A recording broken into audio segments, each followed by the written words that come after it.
Hey guys, welcome back to the channel.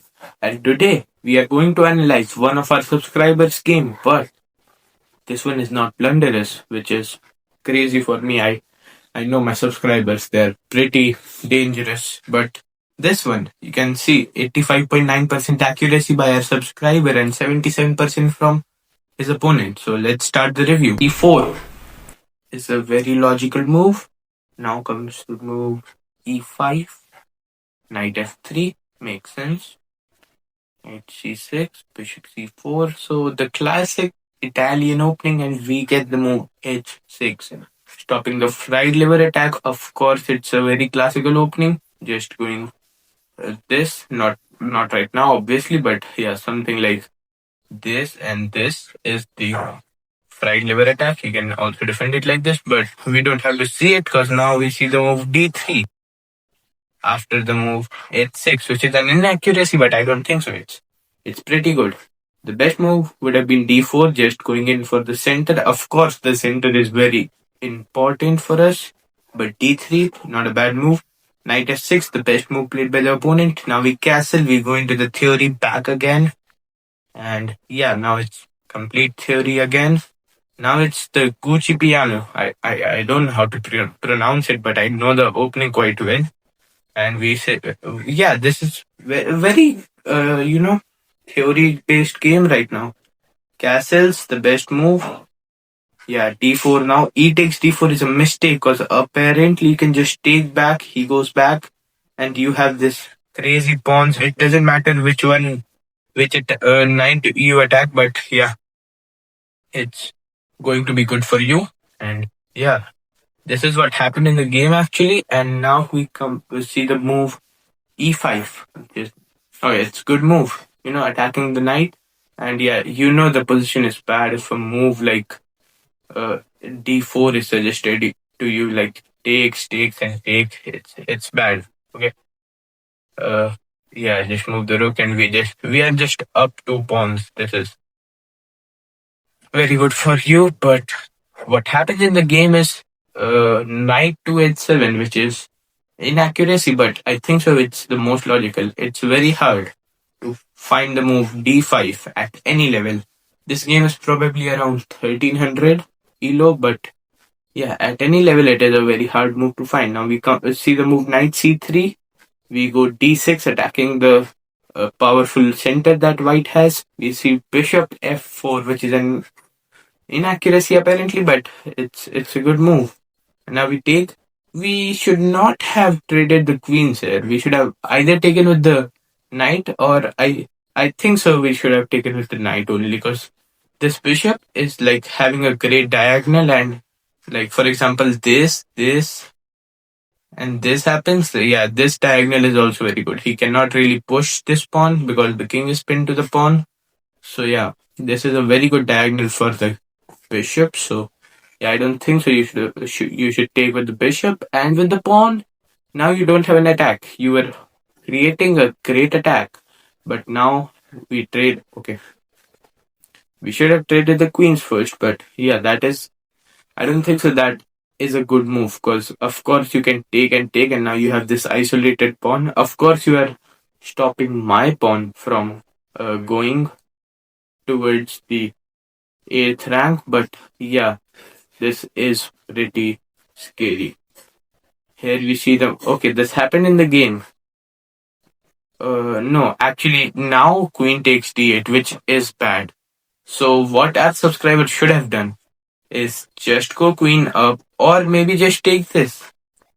Just waiting for this. If he takes your queen, you see now we have the advantage. Why? Because he took the queen, and now you have this open file. But when you take their queen, yeah, it's now they are having the open file. So yeah, the position is back to equality. We see bishop takes e6, pawn takes e6, and now the move bishop e3. Of course, just bringing back the attacked bishop, it was attacked by the rook earlier. You could have also brought the knight back here to defend it, and just don't trade the knights because now See, because now after bishop e3, you can take and you have these. You have a bad pawn island. You have to play some moves to get this pawn out because you need to defend this pawn. It's the key pawn in your in your game. So in this position, you're now after the move bishop e3, they play a6. Okay, I think what they thought was this move, bishop e6, attacks that pawn there, so they moved it to a6. But the second thought I have is that they don't want this knight to jump in, so maybe that's the idea. But now we bring the rook in. Yeah, we need that. See, that's the thing. Now you need one extra move to bring your rook into the game. If you would have traded the queens earlier, like yeah, I showed it. So if you would have traded the queens here, you didn't have to play this move. So yeah, that's the difference in this and that. It's equal. It's equal, but yeah, it could have been better for you. Now it's better for you because now you can just take the rook and he has to take back with the knight, which is pretty bad for the knight. And you can also gain a tempo by bringing the rook in. And you do that. That's great. Apparently that was not the best move, which I think is yeah, it doesn't make any sense. This move is okay. It's fine. I don't see any problem with the move rook d1. I would have played it, of course. And yeah, we bring the knight back. We bring the rook in, which is again an inaccuracy because now you get this bad pawn island, which can be easily attacked because he has two knights. Of course, the knights are tricky. So yeah, we have to keep in mind that in the next games. Now we bring the bishop back, and now we just uh, all right. Like the idea is correct. You want to defend this pawn. I told you this is a key pawn for your game, but now this is a big blunder, and it is very hard to find the move. Like the move here for black, of course, you can see with the blue arrow is knight f8, not rook f8. But your opponent misses it, which is a great thing for you. Why is this move so good? It is so good because the rook is trapped. Yeah, the rook cannot go anywhere. And even worse part is the rook cannot be given up for a knight or a bishop or something like that. It has to be fully given away, which is, of course, that is bad. So yeah, this was the problem here. But yeah, it is pretty hard to find that move. And yeah, your opponent just takes it, and now we just take back with the rook.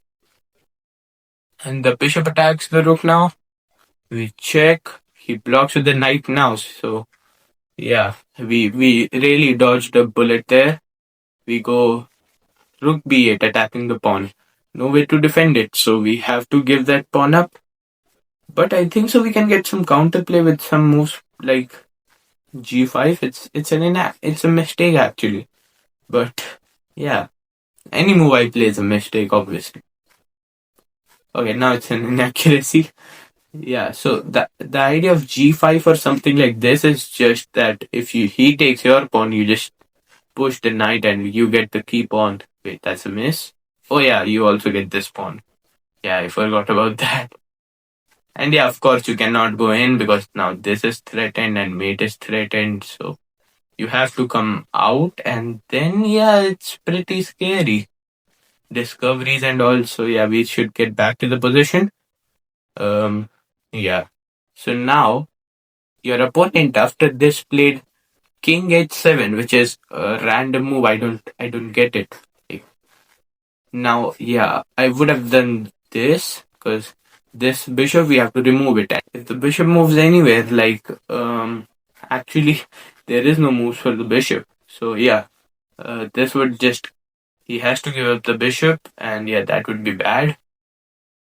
I mean, not give up. Like he can obviously take after such moves, but yeah, you win a pawn, and yeah, this pawn was also pretty bad in that. So we come back to this. Yeah, we did that in the game actually. That's great. Wow, knight a4 on the board. We take it, and now we lose a pawn. So now it's completely winning for you. Here goes Here goes the move. Knight to d5, and yeah, we just attack the rook. One mover threat, and now you forgot about this pawn, and now you'll be losing that pawn too. He goes back with the rook. He tries to checkmate you, but you are very careful. So this subscriber is very good. I have to appreciate him. Like, he is seeing his opponent's threat at the same time playing his good moves. Now he attacks the pawn. The best move should be just, push the pawn one square, or probably, yeah, knight there is. I don't think so. You'll play that because, of course, we can, just push the past pawns instead of creating another one. Yeah, you pushed it. Yeah, so yeah, I can. I'm understanding this. I'm understanding the subscriber. Um, that move is no threats for anyone.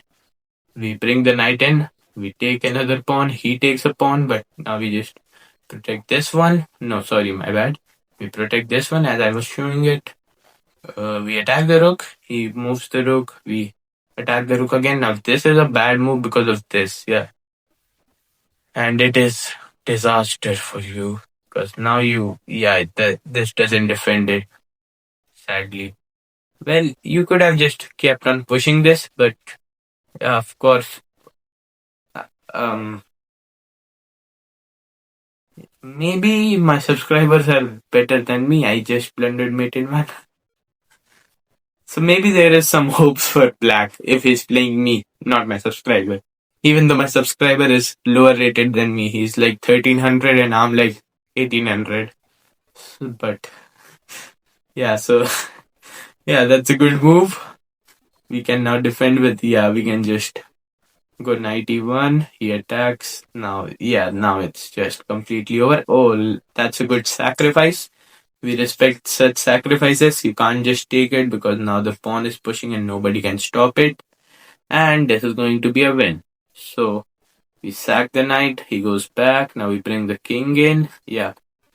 Okay, now we just fork the knight and the king, and of course now we win. So yeah, that is it actually. The opponent resigns. So yeah, that is very good game. I'll just see a few things in the game. 85% accuracy. Our protagonist play with 2100 rating. The game rating. The game review is saying you played like a 2100, which is very good. You had a great end game, and yeah, you had all the green stuffs in your opening, middle game, and end game, while your opponent played like a 1500, which is good for him too because he's not 1500. Let me see. Yeah, you are. Oh no, he's 1500 and you are 1600. My bad, I called you a 1300 or something. I saw your blitz rating, but you are pretty good in rapid. So yeah, our this is our protagonist, and I have played him. He's a very great player actually. I've played him in blitz, so I can't really say anything about his rapid. Maybe he's better than me. I'm terrible at rapid. So yeah, that is it actually. What a great game. Once again, congratulations for winning the game. And if you enjoyed this video, like, share, subscribe, whatever you want to do. Keep winning, keep gaining your elo. That's it.